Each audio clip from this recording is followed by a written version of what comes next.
PT General Motors, GM Indonesia, pernah bikin guncangan kecil di pasar otomotif Indonesia, ketika merilis Low Multi-Purpose Vehicle LMPV Chevrolet Spin pada April tahun 2013. GM sudah bikin woro-woro mengenai produk barunya itu, jauh hari sebelum dirilis.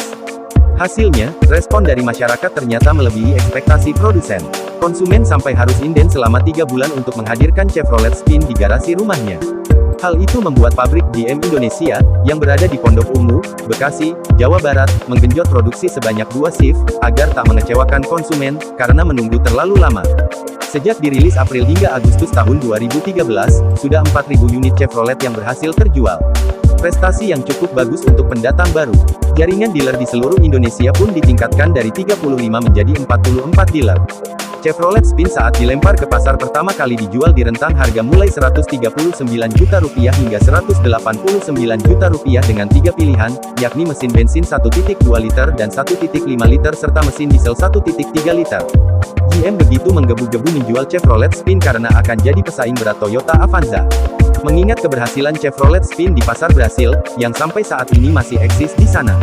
Musim semi Chevrolet Spin di Indonesia ternyata tak berlangsung lama, GM akhirnya cuma bisa menjual LMPV andalannya itu sepanjang 2013, cuma 8.412 unit saja.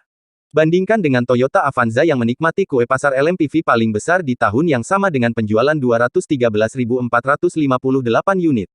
Nasib Chevrolet Spin di tahun 2014 makin buruk karena cuma bisa menjual sebanyak 7.930 unit. Penurunan itu berdampak pada rencana perusahaan untuk menutup pabriknya di Pondok Ungu. Isu penutupan pabrik berdampak pada orang enggan membeli Chevrolet Spin, begitu juga para pemilik yang langsung menjual mobilnya karena khawatir masa depan layanan purna jual. GM Indonesia resmi menutup pabrik akhirnya menjadi kenyataan. Tepatnya pada tanggal 30 Juni tahun 2015, GM menyudahi produksi mobil di Indonesia. Produsen yang bermarkas di Detroit, Amerika Serikat, itu memutuskan jualan Chevrolet di Indonesia dalam bentuk impor dari Thailand dan Korea Selatan. GM Indonesia pun berubah status yang awalnya sebagai perusahaan manufaktur otomotif menjadi National Sales Company.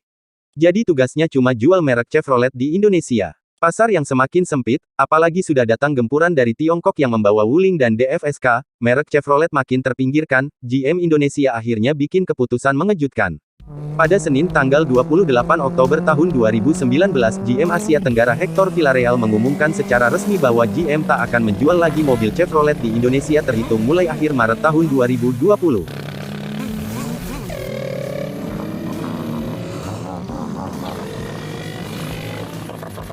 Chevrolet Spin, mesin kecil yang dahsyat serunya. Chevrolet, find new roads.